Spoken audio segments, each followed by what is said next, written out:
حضرت سیدنا عمر فاروق، سب بولیے رضی اللہ تعالی۔ حضرت عمر فاروق رضی اللہ تعالیٰ عنہ کا مبارک زمانہ ہے۔ حضرت عمر نے فوج بھیجی ایران کے حکمران کے ساتھ جہاد کرنے۔ ایران کے بادشاہ نے 2 عیسائی جاسوس بھیجے، کہنے لگا ذرا پتہ تو کرو مسلمانوں کا رات کا طریقہ کیا ہے، میں صف بندی کراتا ہوں۔ وہ ساری رات صف بندی کراتا رہا، 2 جاسوس آئے مسلمانوں کی معلومات کرنے۔ معلومات کر کے جب واپس گئے تو حضرت عمر فاروق رضی اللہ تعالیٰ عنہ کے سپاہیوں کو دیکھا، غور سے پلٹے تو بادشاہ کہنے لگا کیا حال دیکھ کے آئے ہو؟ کہنے لگا سارے مسلح پہ بیٹھے ہوئے ہیں، جتنے گھنٹے ہم وہاں رہے ہیں مجاہدین مسلح پہ رہے ہیں، یوں لگتا ہے جیسے ان کا دنیا داری سے کوئی تعلق۔ اور کہنے لگے بادشاہ کوئی ایسی طاقت ہے جس کو وہ بلا رہے تھے، کوئی ایسی قوت ہے جس کو وہ پکار رہے تھے، ہمیں بھی وہاں کھڑے ہو کے محسوس ہوتا تھا کہ ہاں کوئی ہے جو آ جائے گا ان کی مدد کے لیے، کوئی ہے جو پہنچے گا ان کی مدد کرے گا۔ ایران کا بادشاہ کہنے لگا مجھے سمجھ آ گئی ہے، وہ جسم کی طاقت سے ہی نہیں لڑتے، وہ کوئی غیبی طاقت ہے جس سے وہ لڑتے۔ بھائی وہ غیبی طاقت بھی تو ہمارے پاس ہم نے ناراض کر لیا نا، وہ بھی تو نہیں نا، مسجد کا رخ بھی تو کوئی نہیں۔ اور میں نے پچھلے جمعے بھی کہا تھا، پھر کہتا ہوں، وہن ہو گیا امت کو۔ نبی پاک نے فرمایا امت کو وہ کیا ہے، دنیا سے محبت ہو گئی ہے، موت سے کراہت ہو گئی، وہن ہے۔ صحابہ کرام کو موت سے بڑا پیار تھا، موت سے بڑی محبت کر، ہماری طرح نہیں وہ کہتے تھے مریں گے تو منو مٹی، تو وہاں ٹھیک ہے عذاب قبر حق ہے، لیکن میں کہا کرتا ہوں سالوں کے بعد جو پردیس سے ماں کے پاس آئے، ماں اسے عذاب نہیں دیتی، اس کا ماتھا چوما کرتی ہے۔ اور بھائی جو رب کریم کی بارگاہ میں جائے گا تیرا کیا خیال ہے، گل سڑ جائے گا؟ مدینے والے حبیب نے فرمایا قبر المومن روضۃ من ریاض الجنہ، فرمایا میرا مومن جب قبر میں جاتا ہے تو اللہ جنت کے سارے دروازے کھول لیتا ہے، وہ تو اللہ کی رحمت میں پہنچتا ہے۔ کون کہتا ہے مومن مر گئے، وہ تو قید سے چھوٹے اپنے گھر گئے۔ کون کہتا ہے قبر میں عذاب ہے تو صرف عذاب ہی ہے، ہاں مجرم کو سزا ملے گی، لیکن مومن ہمیشہ جہنم میں، وہ بالآخر جنت میں جائے گا، بالآخر جنت میں جائے گا۔ اور کسی درویش نے بات کی، وہ کر کے چلے گئے، بر کمال ہی کر گئے، کہنے لگے دوزخ میں تو کیا، میرا سایہ نہ جائے گا، کیونکہ رسول پاک سے دیکھا نہ جائے گا۔ نبی پاک سید عالم علیہ السلام کے غلام تو دیکھو نا، ساری زندگی عمر فاروق، بخاری پڑھو تو صحیح، ساری زندگی عمر ہر نماز کے بعد کہتے تھے اللہم ارزقنا شہادت فی سبیلک، اللہ بسترے پہ موت نہ دینا، موت مجھے شہادت کی دینا۔ حضرت سیدنا مولا علی شیر خدا کرم اللہ تعالیٰ وجہ الکریم ساری زندگی کہتے رہے اللہ علی نے میدان میں عمر گزاری ہے، اسے شہادت کی موت عطا فرما۔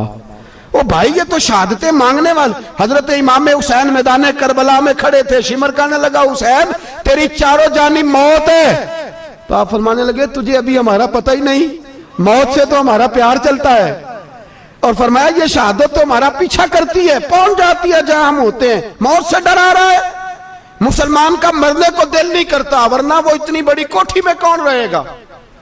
مرنے کو دل اس لیے نہیں کرتا کہ وہ جو 6 کروڑ 10 کروڑ ڈالر لوٹ کے رکھے ہیں، مر گئے تو کھائے گا کون؟ وہ فقیر فاقہ مست تھے، ان کا گھر ہی کوئی نہیں تھا، ان کے بینک بیلنس ہی کوئی نہیں تھے، وہ کہتے تھے گھر ہمارا ہے وہ جو ہمارے رب نے تیار کیا ہوا ہے، ہمارا بینک بیلنس ہے وہ جو ہمیں جنت میں جا کے ملے گا، ان کا تو یہ کھاتا ہی کوئی نہیں تھا، اس لیے وہ شہادت کی۔ حضرت عمر بن جموع رضی اللہ تعالیٰ عنہ میدان احد میں 4 بیٹے لے کے آئے، کتنے بیٹے؟ بول کے بتائے، 4 بیٹے لے کے عمر بن جموع آئے، اور خود ایک ٹانگ سے لنگڑے سے آپ بھی ہیں، ٹانگ چھوٹی ہے، حضور کے سامنے کھڑے ہوئے کہا محبوبہ میرے 4 ہی تھے، میں 4 لے آیا ہوں، قبول کر لے۔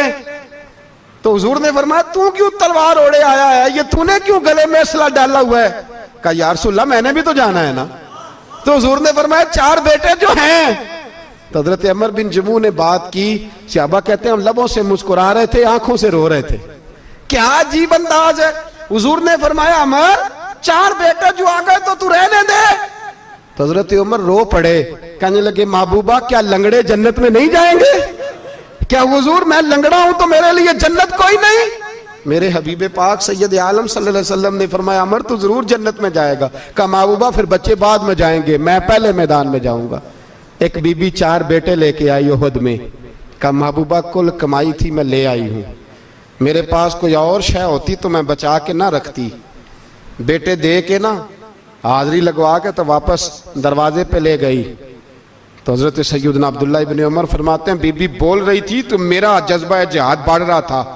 اپنے بیٹوں کو کہنے لگی میں تمہیں حضور کے پاس چھوڑ کے جا رہی ہوں, جب تم میدان میں گرو گے تو میں تمہیں دیکھنے آؤں گی, دیکھنا تمہاری پشت پہ کوئی زخم نظر نہ آئے. جتنے تیر کھانے ہوئے سینے پہ کھانا, جتنے تلواروں کے نیزوں کے زخم برداشت کرنے ہوئے یہاں کھانا, پشت پہ زخم نظر نہ آئے. حضرت عبداللہ ابن عمر فرماتے ہو بی بی کی گفتگو میرا جذبہ جہاد بڑھا رہی تھی.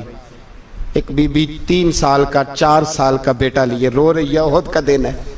سہیلیاں پوچھتی ہیں تو کیوں روتی ہے؟ وہ کہتی ہے دیکھو میرا خاوند بھی بدر میں شہید ہو گیا, بھائی اور باپ بھی. دل کرتا ہے کوئی جوان بیٹا ہوتا تو آج مصطفیٰ کے ساتھ اسے ہی بھیج دیتی. کوئی جوان میرے پاس ہے ہی 3 سال کا تو کیا کروں, 3-4 سال کا بچہ کیا کرے گا؟ پتہ نہیں کیا دلیل آئی, اچانک اٹھی, بیٹے کو سینے سے لگایا, کپڑا ڈالا, مسجد نبوی پہنچ گئی. حضرت بلال کہتے ہیں مجھے ملی, کہنے لگی بلال مجھے پتہ ہے حضور تیاری کرا رہے ہیں جنگ کی, پر 2 منٹ اگر میری ملاقات ہو جائے. بلال حبشی کہنے لگے حضور ہم ایک بی بی ضد کر رہی ہے. حضور باہر آئے, کہنے لگی حضور میں فلاں کی بیٹی, فلاں کی بہن, فلاں کی بیوہ ہوں, میں نے بدر میں 3 شہید دیے ہیں, اب میرے پاس یہ 3 سال کا لال ہی بچا ہے, بڑا فخر ہے میرا. لوگ مجھے شہید کی بیوہ, شہید کی بیٹی, شہید کی بہن کرتے. دل کرتا ہے شہید کی اماں بھی کہیں جاؤں تو میرا بیٹا لے لیں. سیدنا بلال کہتے ہیں حضور مسکرائے, کہنے لگے یہ 3 سال کا نونہال کیا کرے گا؟ کہتے ہیں اماں کا عجیب جذبہ ہے. کہنے لگی محبوبہ سنا ہے اسلحہ بھی تھوڑا ہی ہے, ڈھالیں زیادہ کوئی نہیں, میرا بیٹا ساتھ رکھ لیں, جب آپ کی طرف کوئی تیر آیا نا تو میرا بیٹا ڈھال کے تو اس کو ڈھال بنا کے آگے کر دینا. محبوبہ ڈھال تو بانی سکتا ہے نا. حضرت بلال فرماتے ہیں مصطفیٰ کریم نے فرمایا جا میں نے قبول کیا, قیامت کے دن بیٹا گھر لے جا, جب تیرا نام پکارا جائے گا تو شہید کی اماں کہہ کے ہی پکارا جائے گا, جا تو گھر لے جا. کہتے ہیں چلتے چلتے ایک غریبنی اور آ گئی, اتنی سی اٹی بان کی, اتنی سی. بلال حضور سے ملاقات ہو جائے گی. نبی پاک آ گئے تو کہا محبوبہ یہ غلبہ اسلام میں میرا بھی حصہ ڈال لیں. حضور نے فرمایا یہ کیا ہے؟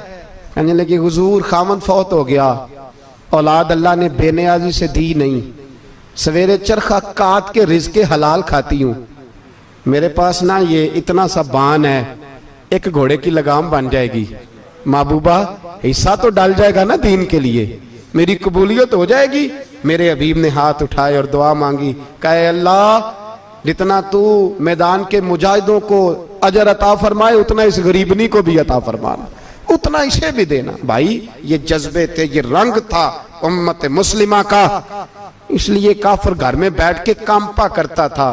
اب اسے پتہ ہے یہ اے سی والی کار سے نہیں نکل سکتے, اسے پتہ ہے کہ ہم نے انہیں بوتل پہ لگا دیا ہے, اب یہ پیپسی مرینڈا اور یہ پی کے کھانے کے ساتھ تو یہ مست رہتے ہیں, اب یہ نہیں نکل سکتے گھر سے, ہم نے انہیں ان چیزوں پہ لگایا ہے جو ان کے وجود کو کھوکھلا کر رہی, اب کیسے میدان میں نکلیں گے؟ وہ اس لیے نہیں ڈرتا کہ وہ تیری آسائشوں, تیری زندگی میں آنے والی سہولتوں سے آشنا ہے. موت بستر پہ بھی آ جاتی ہے, لیکن جس کو میدان میں آتی ہے وہ ساری زندگی زندہ رہتا ہے, وہ ساری زندگی زندہ رہتا ہے.